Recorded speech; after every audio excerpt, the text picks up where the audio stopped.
الحمد للہ وکفیٰ والصلاة والسلام علی سید الانبیاء والمرسلین وعلی آلہ وصحبہ وبارک وسلم۔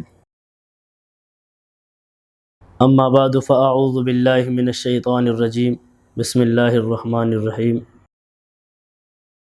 آمنت باللہ وملائکتہ وکتبہ ورسلہ والیوم الآخر والقدر خیرہ وشرہ من اللہ تعالی والبعث بعد الموت، صدق اللہ العظیم۔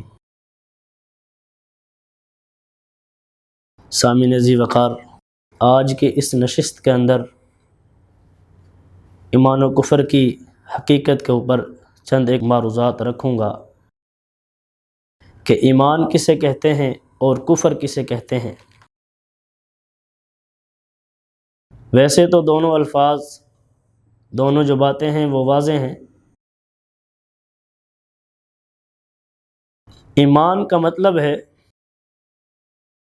ہر اس چیز کے اوپر ایمان لانا جو نبی پاک صلی اللہ علیہ وسلم پیغام لے کر آئے تھے، ان میں سے کسی ایک پیغام کا بھی انکار کرنا یہ ایمان کے منافی ہے۔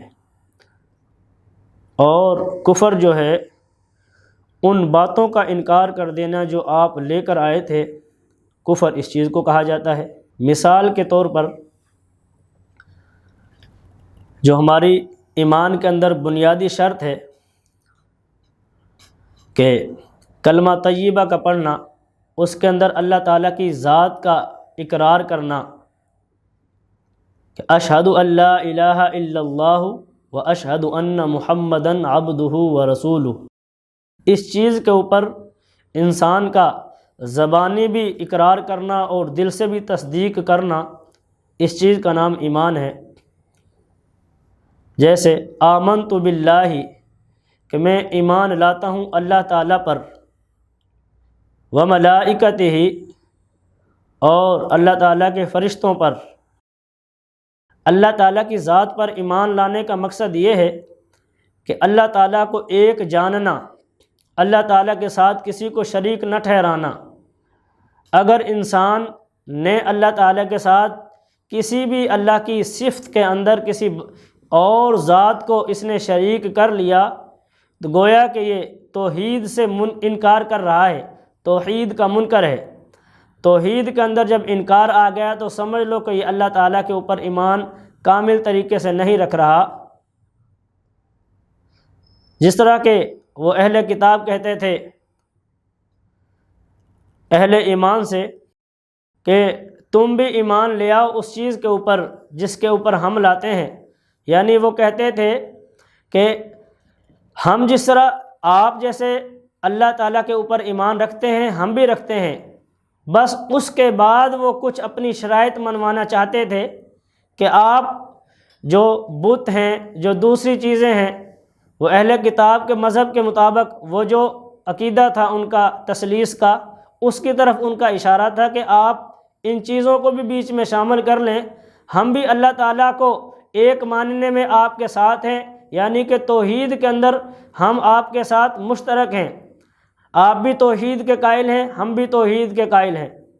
تو اس طرح کی بات کرنا کہ اللہ تعالیٰ کے ساتھ کسی اور کو شریک کر دینا، کسی اور کو معبود مان لینا، گویا کہ یہ توحید کا انکار ہے اور یہ ایمان کے منافی ہے۔ آمنت باللہ وملائکتہ کہ اللہ کے اوپر بھی کامل ایمان رکھنا، اور وملائکتہ اور اللہ تعالیٰ کے جو فرشتے ہیں ان کے اوپر بھی ایمان رکھنا۔ کہ فرشتوں کی جو تعریف علماء نے، فقہاء نے لکھی ہے، جو ہمیں بتلائی گئی ہے، ہمارے دین نے ہمیں دی ہے کہ وہ فرشتے نہ کھاتے ہیں نہ پیتے ہیں نہ سوتے ہیں، وہ صرف اللہ کی عبادت کرتے ہیں۔ جہاں اللہ تعالیٰ نے انہیں مقرر کر دیا ہے، منتخب کر دیا ہے، جو ان کی ڈیوٹیاں ہیں وہ اسی کے اوپر گامزن ہیں اور اسی کے پیروکار ہیں، نہ وہ مرد ہیں نہ عورت ہیں۔ یہ عقیدہ رکھنا۔ مشرکین مکہ کا جو عقیدہ باطلہ تھا وہ یہ تھا، وہ یہ کہتے تھے کہ جو یہ فرشتے ہیں یہ اللہ کی بیٹیاں ہیں، نعوذ باللہ۔ اب جب بندہ کہے کہ میں فرشتوں کے اوپر بھی ایمان لاتا ہوں تو اس کی وضاحت کرنی پڑے گی۔ تو فرشتوں کے اوپر ایمان لاتا ہے کہ فرشتوں کو کیسا سمجھتا ہے؟ اگر تو بات واضح طریقے سے ہو کہ میں فرشتوں کو اللہ تعالیٰ کے احکام کے مطابق جو اللہ تعالیٰ نے ان کو حکم دیا ہے اسی کے اوپر کھڑے رہتے ہیں تو ٹھیک ہے۔ اگر وہ فرشتوں کے اندر تعریف اس طرح کرتا ہے جیسے اہل مکہ کرتے تھے، مشرک کرتے تھے، تو سمجھ لو کہ اس کے عقیدے کے اندر فرق ہے۔ آمنت باللہ و ملائکتہ و کتبہ، اور اللہ تعالیٰ کی تمام کتابوں کے اوپر ایمان رکھنا، یہ بھی ایمان کا تقاضا ہے کہ مشہور 4 کتابیں ہیں، ان کو اللہ تعالیٰ کی سچی کتابیں سمجھنا، اور اس کے علاوہ جتنے بھی باقی صحائف ہیں ان کے اوپر بھی ایمان رکھنا، ورسلہ، اور اللہ تعالیٰ کے رسولوں کے اوپر ایمان رکھنا کہ اللہ تعالیٰ نے جتنے بھی رسول بھیجے تھے وہ اللہ تعالیٰ کے برگزیدہ بندے تھے، اور رسول کہا ہی اسے جاتا ہے کہ جس کو اللہ تعالیٰ پیغام لے کر بھیجے، وہ اللہ تعالیٰ کا کلام ہوتا ہے، اللہ تعالیٰ کی منشا ہوتی ہے، بس اللہ تبارک و تعالیٰ کسی بندے کو منتخب فرما دیتے ہیں۔ اور یہ جو نبی کا ہونا ہے یہ کوئی کسبی عمل نہیں کہ انسان اپنے ہنر کے تحت، انسان اپنی محنت سے، انسان اپنی دولت سے، انسان اپنے تعلقات سے اس چیز کو حاصل نہیں کر سکتا، یہ وہبی عمل ہے، یہ اللہ تعالیٰ کی طرف سے عطا کی جانے والی چیز ہے کہ اللہ تبارک و تعالیٰ جس کو عطا فرما دیں، جس کو چاہیں اللہ تعالیٰ یہ چیز عطا فرماتے ہیں۔ تو عقیدہ یہ بنا کہ اللہ تعالیٰ کے تمام رسولوں کو ماننا، جو ان کے مراتب ہیں اسی کے مطابق نبی پاک صلی اللہ علیہ وسلم کی ذات اقدس، اللہ کی ذات کے بعد سب سے بڑی ذات نبی پاک صلی اللہ علیہ وسلم کی ہے۔ آپ صلی اللہ علیہ وسلم اللہ تعالیٰ کے آخری پیغمبر ہیں، اور قیامت تک آپ صلی اللہ علیہ وسلم کی نبوت کے بعد اب کسی نئے نبی نے نہیں آنا۔ آپ صلی اللہ علیہ وسلم نے یہ ارشاد فرما دیا، انا خاتم النبیین لا نبی بعدی، کہ میں آخری نبی ہوں، میرے بعد کوئی نبی نہیں۔ اور اسی طرح قرآن کریم کے اندر ما کان محمد ابا احد من رجالکم ولکن رسول اللہ وخاتم النبیین وکان اللہ بکل شیء علیما۔ ترجمہ واضح ہے کہ حضرت نبی کریم صلی اللہ علیہ وسلم تم مردوں میں سے کسی کے باپ نہیں ہیں، لیکن وہ اللہ تعالیٰ کے نبی ہیں اور خاتم النبیین ہیں، اور اللہ تعالیٰ کو ہر چیز کا علم ہے۔ آپ صلی اللہ علیہ وسلم کی نبوت کے بعد کسی نبوت کی کوئی ضرورت نہیں رہتی۔ آپ صلی اللہ علیہ وسلم کی نبوت اتنی کامل اور اکمل ہے کہ اللہ تبارک و تعالیٰ نے قرآن کریم کے اندر ارشاد فرما دیا، الیوم اکملت لکم دینکم واتممت علیکم نعمتی ورضیت لکم الاسلام دینا، کہ اللہ تبارک و تعالیٰ نے اعلان فرما دیا کہ آج کے دن اس دین کو کامل اور اکمل قرار دے دیا گیا۔ آپ صلی اللہ علیہ وسلم نے وہ پیغام جس طرح اللہ تعالیٰ چاہتے تھے کما حقہ اصحاب کو پہنچا دیا، اور یہ آخری شریعت ہے، اس کے بعد کوئی شریعت نہیں، یہ آخری نبی ہیں، ان کے بعد کوئی نبی نہیں۔ اور آگے فرمایا والیوم الآخری، اور آخرت کے دن پر ایمان لانا۔ مطلب یہ ہے کہ انسان کل نفس ذائقۃ الموت، جب موت کا ذائقہ چکھ لے گا، اس دنیا کو چھوڑ کر وہ عالم برزخ کی طرف منتقل کر دیا جائے گا، اس کے بعد یہ عقیدہ رکھنا کہ مرنے کے بعد بھی زندہ ہونا ہے اور اللہ تعالیٰ کے ہاں پیش ہونا ہے، اللہ کے سامنے انسان نے حساب و کتاب دینا ہے۔ اللہ تبارک و تعالیٰ اس سے پوچھیں گے کہ تو نے زندگی کہاں گزار دی، جوانی دی تھی کہاں گزار دی، مال و زر دیا تھا کون سے شعبے کے اندر خرچ کیا، علم دیا تھا اس کے اوپر کیسا عمل کیا۔ جب تک ان چیزوں کا انسان جواب نہ دے گا تو زمین اس کے قدم نہیں چھوڑے گی۔ اس چیز کے اوپر ایمان رکھنا کہ مرنے کے بعد زندہ ہونا ہے اور اللہ تعالیٰ کے ہاں پیش ہونا ہے۔ اسی لیے کسی اللہ والے نے کہا، دانشمند نے کہا، زبر نہیں زیر ہو جا، کیونکہ آگے پیش ہونا ہے۔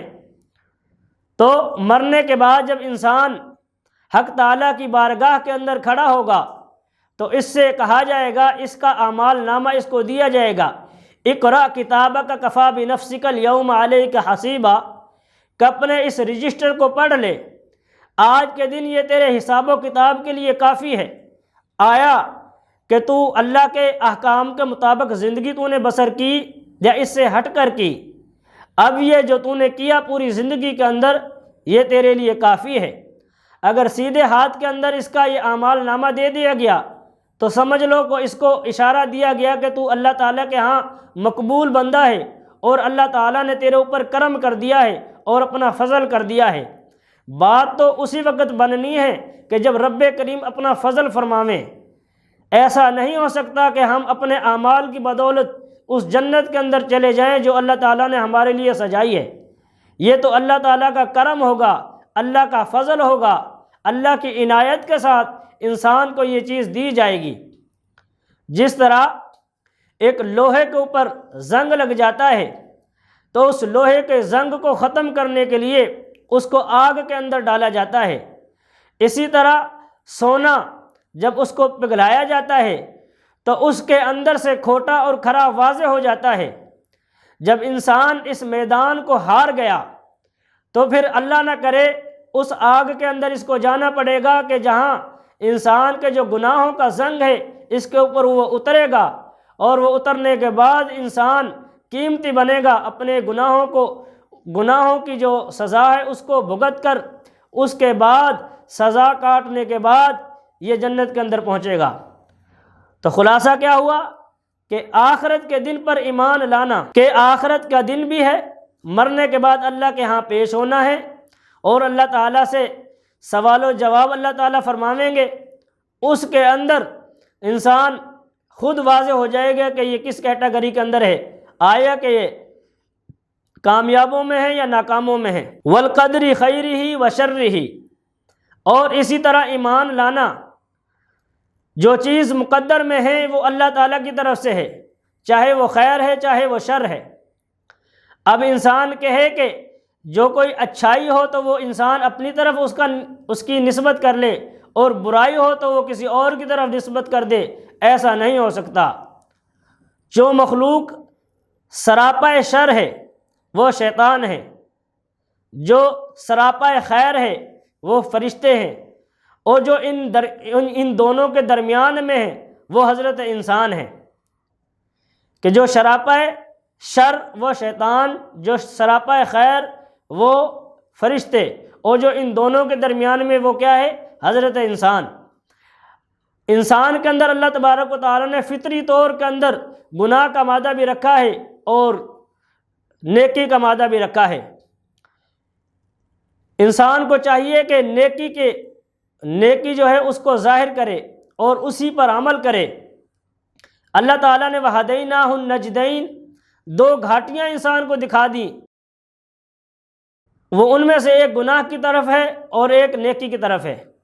اب چاہے تو فَمَنْ شَاءَ فَلْيُؤْمِنْ وَمَنْ شَاءَ فَلْيَكْفُرْ، چاہے تو وہ اہل ایمان کی طرف مائل ہو جائے، چاہے تو وہ کفر کی طرف ہو جائے۔ اگر تو وہ کفر کی طرف مائل ہوا تو اس کے لیے بری چیز ہوگی، اور جب کفار کو پھینکا جائے گا جہنم کے اندر وہ کیا کہیں گے؟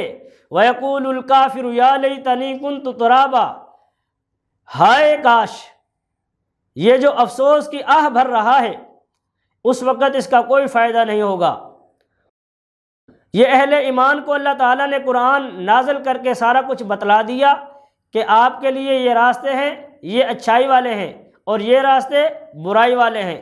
اب جون سے بھی راستے پہ چلو گے اسی کے مطابق عمل کیا جائے گا۔ اور والبعث بعد الموت، کہ موت کے بعد جو اٹھنا ہے اس پر بھی ایمان لانا چاہیے۔ اس پر ایمان نہ لائے تو اس کے بغیر بھی گزارا نہیں۔ بہت سے ایسے لوگ ہیں دنیا کے اندر، جیسے ہندو مذہب ہے، وہ اپنے مردوں کو جلا کر راکھ کر کے ان کو ندیوں کے اور دریاؤں کے اندر بہا دیتے ہیں، اس لیے کہ مر گئے، کھپ گئے، اس کے بعد راکھ بن گئی، اس راکھ کو کیسے کوئی اکٹھا کرے گا، کیا جسم بنے گا، کیا حساب و کتاب ہوگا۔ لیکن عقل کے اندھوں کو پتہ نہیں، واللہ علی کل شیء قدیر، کہ اللہ تعالیٰ ہر چیز پر قادر ہے، اللہ تعالیٰ کے لیے کوئی مشکل نہیں۔ اگر ہم اپنی ناقص عقل کے مطابق بھی سوچ لیں کہ ایک چیز کو پہلی مرتبہ بنانا مشکل ہوتا ہے، دوسری مرتبہ بنانے کے لیے تو اس کی نقل کی جاتی ہے، کاپی کی جاتی ہے۔ جب اللہ تبارک و تعالیٰ نے پہلے انسان کو ایک گندے نطفے سے پیدا فرما دیا اور اس کو جوان کر دیا، عقل دی، سمجھ دی، بوجھ دی، جوانی دی، سب کچھ اس کو دیا اپنی پہچان کے لیے، اب اگر کوئی کسی کو جلا کر بہا دے یا کسی جگہ پہ اور اس کو کسی طریقے سے ختم کر دے تو کیا خیال ہے کہ اللہ تعالیٰ دوبارہ زندہ کرنے پر قادر نہیں ہے؟ اللہ تعالیٰ دوبارہ زندہ کریں گے اور اللہ تعالیٰ کے حضور اس نے پیش ہونا ہے اور سارا کچھ حساب و کتاب دینے کے بعد ہی جان چھوٹنی ہے۔ اگر شریعت کے مطابق زندگی ہوئی تو فضل ہوگا، اگر اس طرح ہوا کہ مرنے کے بعد بہا دیا جائے گا تو یہ بڑا مشکل کام ہے۔ پھر اللہ تعالیٰ کا کیا حکم ہے؟ خالدین فیہا ابدا، اس جہنم کے اندر ہمیشہ ہمیشہ رہنا ہوگا، کبھی بھی نہیں نکلیں گے۔ اور جتنی بھی ایمان کی باتیں ہیں، جن چیزوں پر حکم ہوا کہ ان چیزوں پر ایمان لاؤ، تو کفر اس چیز کو کہا جاتا ہے کہ ان میں سے ان چیزوں کا انکار کر دینا۔ جن کے بارے میں حکم ہوا کہ ان کے اوپر ایمان لانا ہے، ان میں سے کسی بھی چیز کا انکار کر دینا یہی کفر ہے۔ کفر کا لغوی معنی بھی چھپانا ہے۔ کافر سے کافر اسی لیے کہا جاتا ہے کہ وہ اس چیز کو چھپا رہا ہے۔ جو حق بات اس کے سینے میں تھی کہ ہر بچہ پیدا ہونے والا فطرت اسلام پر پیدا ہوتا ہے، اس کا معاشرہ، اس کے والدین، وہ اگر یہودی ہیں تو اس کو یہودی بنا دیتے ہیں، مجوسی ہیں تو مجوسی بنا دیتے ہیں، نصرانی ہیں تو نصرانی بنا دیتے ہیں۔ حالانکہ حقیقت میں یہ فطرت اسلام پر پیدا ہوا تھا۔ اب وہ اپنے معاشرے کے اندر ڈھل جاتا ہے اور اس کے مطابق اگر وہ اپنی سمجھ بوجھ کو دوڑائے اور کہے کہ نہیں اسلام یہ ہے وہ ہے، نہیں، اسلام حقیقت ایک مذہب ہے، سچا مذہب ہے، اسی کے مطابق زندگی گزرے گی تو گزارا ہوگا، وگرنہ بہت مشکل مراحل آنے والے ہیں۔ کسی کہنے والے نے کیا خوب کہا، جیسی کرنی ویسی بھرنی، نہ مانے تو کر کے دیکھ، دوزخ بھی ہے جنت بھی ہے، نہ مانے تو مر کے دیکھ۔ وآخر دعوانا ان الحمد للہ رب العالمین۔